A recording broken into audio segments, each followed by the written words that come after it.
बच्चों, इससे पहले की वीडियोस में हमने हेलो एल्केन्स के बनाने की विधियां, हेलो एल्केन्स का परिचय पढ़ा है, हेलो एल्केन्स के बनाने की विधियां पढ़ी हैं। आज हम हेलो एल्केन्स के कुछ और गुणों का अध्ययन करेंगे। तो सबसे पहले हम जानते हैं कि हेलो एल्केन्स में जो CH आबंध होता है उसकी प्रकृति कैसी होती है।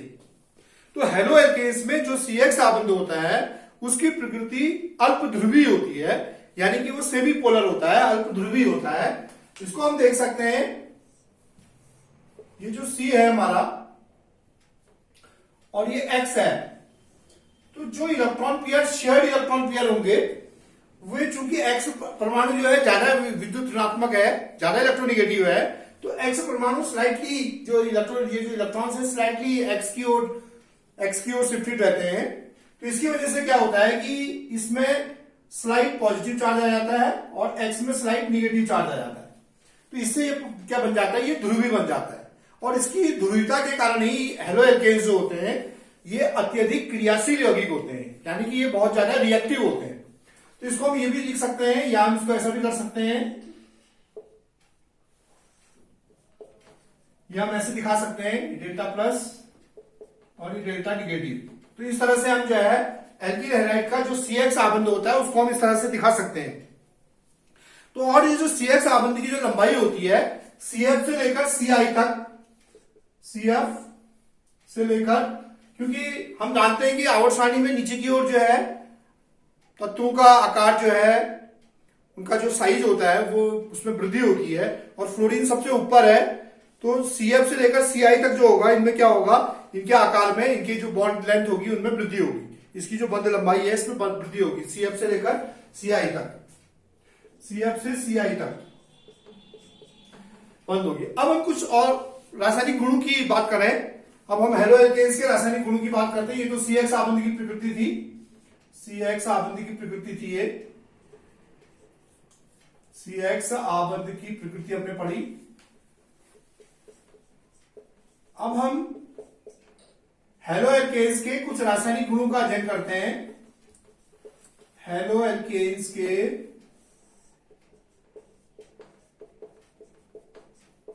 रासायनिक गुण, यानी कि केमिकल प्रॉपर्टीज ऑफ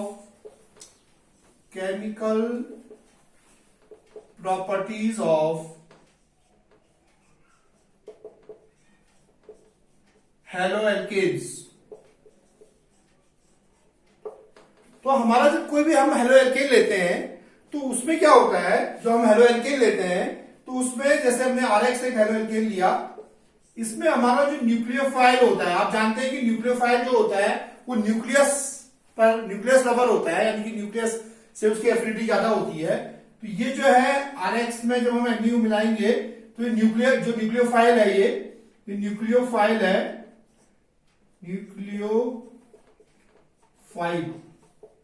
न्यूक्लियोफाइल जो है हमारा ये क्या करेगा, ये न्यूक्लियोफाइल हमारा इस पर अटैक करेगा और हमारा बन जाएगा RNU प्लस X निगेटिव। ये हैलाइड आयन अलग हो जाएगा, हमारा हैलाइड आयन हमारा अलग हो जाएगा। इस तरह से यार ये रिएक्शन होती है। कोई भी एल्किल हैलाइड पर, ये एल्किल हैलाइड है, कोई भी एल्किल हैलाइड पर न्यूक्लियोफाइल इस तरह से अटैक करता है कि वो इसके जो R वाला जो भाग है, इसका पॉजिटिव वाला भाग है, वहां पर अटैक करता है तो RNU बन जाता है और X निगेटिव बन जाता है। अब इसमें यदि हम देखें कि जो 3 डिग्री इसके में जो हम इसकी सक्रियता का क्रम देखें,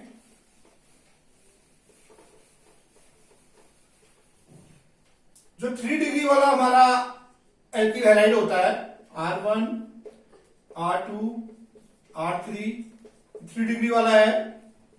ये 2 डिग्री एल्किल हैलाइड है हमारा,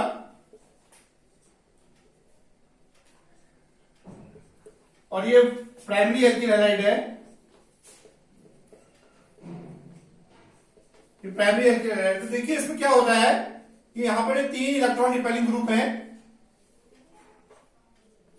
यहां पर 2 इलेक्ट्रॉन रिपेलिंग ग्रुप हैं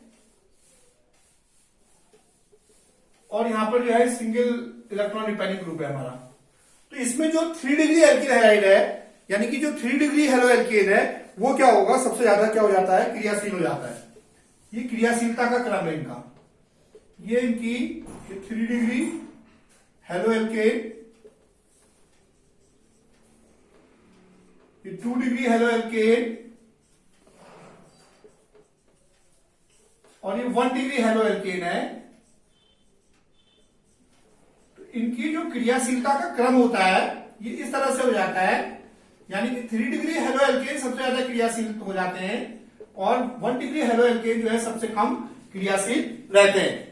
तो इस तरह से हमारा, और 1 डिग्री हेलो एल्केन्स में क्रियाशीलता का क्रम हम देख सकते हैं कि 1 डिग्री हेलो एल्केन में क्रियाशीलता का क्रम किस तरह से होगा। 1 डिग्री हेलो एल्केन में क्रियाशीलता का क्रम इस तरह से होता है,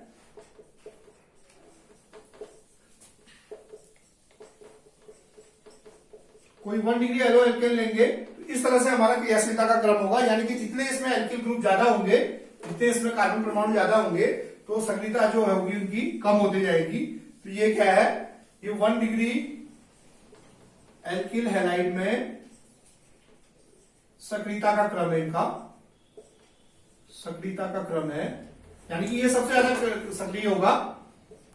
तो ये इसकी सक्रियता का क्रम है हमारा, ठीक। तो 3 डिग्री, 2 डिग्री, 1 डिग्री में 3 डिग्री हेलो एल्केन सबसे ज्यादा सक्रिय था और 1 डिग्री हेलो एल्केन के अंतर्गत जब हम जिसमें एक ही कार्बन है वो जो है ज्यादा सक्रिय है, जबकि जिसमें 2 कार्बन है फिर 3 कार्बन है वो उसकी सक्रियता इस तरह से घटते जाएगी। तो ये हमने सक्रियता का क्रम पढ़ा इसका। अब हम इसकी पढ़ते हैं रासायनिक अभिक्रियाएं, न्यूक्लियोफिलिक प्रतिस्थापन अभिक्रिया, न्यूक्लियोफिलिक प्रतिस्थापन अभिक्रियाएं पढ़ते हैं। सबसे पहले हम पढ़ते हैं कि OH के द्वारा हम किस तरह से प्रतिस्थापन होता है। तो न्यूक्लियोफिलिक प्रतिस्थापन अभिक्रियाओं में अब हम पढ़ते हैं न्यूक्लियोफिलिक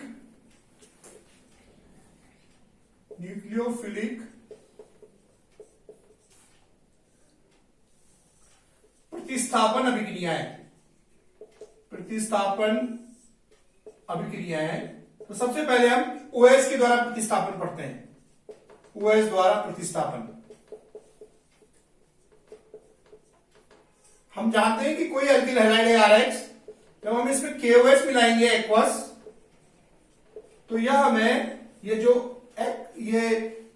OH जो है हमारा क्या हो जाएगा, यहां पे आ जाएगा X के स्थान पर, तो ये बन जाएगा ROH प्लस KX। तो ये एल्किल हैलाइड है, इसमें हमने KOH की अभिक्रिया की तो हमारा अल्कोहल बन गया। क्या बन गया, हमारा अल्कोहल बन गया। तो इस तरह से क्या हुआ, जो X परमाणु है ये OH के द्वारा प्रतिस्थापित हो गया। इसके आप एग्जांपल लिख सकते हैं, CH3CH2Br plus KOH aqueous equal to हो जाएगा CH3CH2OH प्लस KBr। CH3CH2Br क्या है, ये ब्रोमोइथेन है। ब्रोमोइथेन में हमने एक्वस KOH की अभिक्रिया की तो हमारा एथेनॉल बन गया। क्या बन गया, हमारा एथेनॉल बन गया। इसी प्रकार से हम ब्रोमीन के साथ हम आयोडीन की भी अभिक्रिया कर सकते हैं इसमें, और आयोडीन के साथ भी ये बना सकते हैं। इसी प्रकार से ये जो है ये अभिक्रिया AgOH के साथ भी होती है, सिल्वर हाइड्रोक्साइड के साथ भी अभिक्रिया होती है।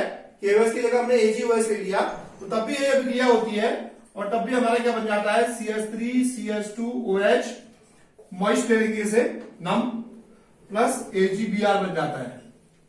तो ये जो अभिक्रिया है हमारी तब भी क्या हो जाती है, इसके साथ अभिक्रिया हो जाती है। इसको हम नम ले लेंगे या मॉइस्ट ले लेंगे। तो ये इसमें देख रहे हैं हम कि क्या हो रहा है, X का OH के द्वारा प्रतिस्थापन हो रहा है और हमारे जो है संबंधित अल्कोहल बन जा रहे हैं। ये एथेनॉल बन गया यहाँ पर ब्रोमोइथेन से। तो चाहे हम KOH के साथ अभिक्रिया कराएं या चाहे हम AgOH के साथ अभिक्रिया कराएं, हम दोनों तरीके से क्या कर सकते हैं, प्रतिस्थापन कर सकते हैं। दूसरी अभिक्रिया हम इसकी पढ़ते हैं एल्काइल समूहों के द्वारा प्रतिस्थापन, या उससे पहले हम पढ़ रहे हैं सोडियम एल्कोक्साइड के द्वारा प्रतिस्थापन क्या होता है, सोडियम एल्कोक्सी समूह के द्वारा प्रतिस्थापन। दूसरी अभिक्रिया हम पढ़ते हैं एल्कोक्सी ग्रुप के द्वारा प्रतिस्थापन, एल्कोक्सी समूह द्वारा प्रतिस्थापन। तो यदि हम कोई एल्किल हैलाइड लें, हम यदि एल्किल हैलाइड लें, सामान्य वाली अभिक्रिया लिख लेते हैं पहले, R X plus R dash O N A, ये हमने एल्कोक्साइड ले लिया, ये हमने सोडियम एल्कोक्साइड ले लिया। तो इसमें क्या होगा, आर ओ आर डैश बनेगा और एन ए एक्स अलग हो जाएगा। R O R dash plus N A X अलग हो जाएगा। तो इसका आप एग्जाम्पल लिख सकते हैं। आर एक्स की जगह ले लेते हैं हम CH3CH2Br प्लस आर डैश की जगह CH3ONA ले लें माना। तो ये क्या बन जाएगा हमारा CH3CH2OCH3 CH3CH2OCH3 प्लस NaBr। तो यहां पर क्या हो गया, देखिए आप, ये जो एल्कोक्सी समूह है OR डैश, इसके द्वारा प्रतिस्थापन हो गया है। एक्स की जगह पे हमारा OR डैश आ गया है, एल्कोक्सी समूह हुआ OR डैश। इसका नाम है ब्रोमोइथेन और ये सोडियम मिथॉक्साइड है, सोडियम मिथॉक्साइड। और यहां पे बन गया, देखिए इसका नाम लेंगे हम, कैसे इसका नाम, या इथर है हमारा, कैसे इसका नाम लेते हैं, या तो हम इसको मैथिल एथिल इथर कह सकते हैं, मैथिल ग्रुप है CH3 और यहाँ एथिल है, मैथिल एथिल इथर कह सकते हैं कॉमन नेम में, या यूपीएससी नेम में हम इसको छोटे वाले के साथ ऑक्सी, एक एल्कोक्सी एल्केन बोलते हैं इनको। तो यहाँ पे एक कार्बन वाले को ऑक्सी कह देंगे तो मिथॉक्सी हो जाएगा, और इसमें 2 कार्बन है तो ये एथेन हो जाएगा। तो इसमें छोटे वाले के साथ ऑक्सी लगा देते हैं और बाकी को फिर एल्केन कह देते हैं। तो इसको हम बोल देंगे मेथॉक्सी एथेन, ये इसका आईयूपीएसी नाम हो गया, और NaBr सोडियम ब्रोमाइड बन गया। तो इस तरह से हमने देखा कि किस तरह से हम एल्कोक्सी समूह के द्वारा प्रतिस्थापन करके भी जो है ये एल्किल हैलाइडों से हम विभिन्न यौगिक, यहाँ पर जैसे हमने ईथर बना दिया तो हम ईथर को बना सकते हैं।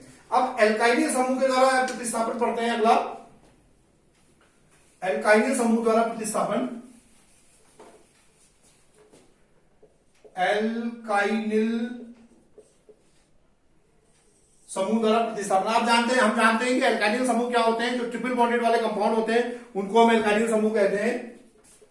RX plus CNA triple bond CR dash, एक एल्काइनिल ग्रुप है। इसके द्वारा जब हम प्रतिस्थापन करेंगे तो क्या बन जाएगा, NaX अलग हो जाएगा और ये बन जाएगा RC triple bond CR dash, ये हमारा बन जाएगा।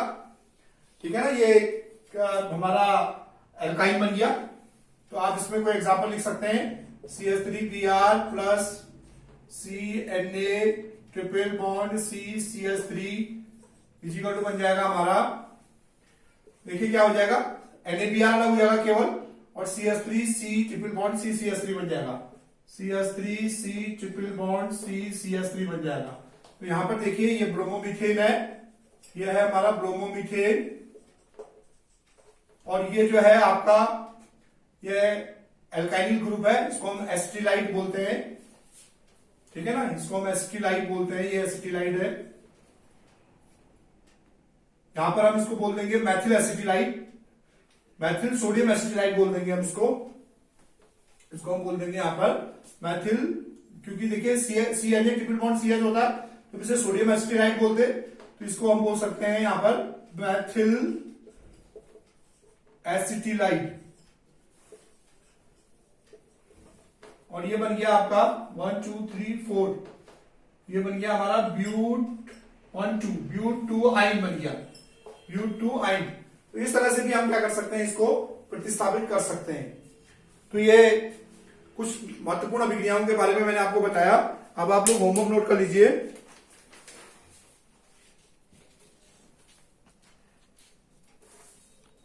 इसको नीचे का मिटा दे रहा हूं मैं।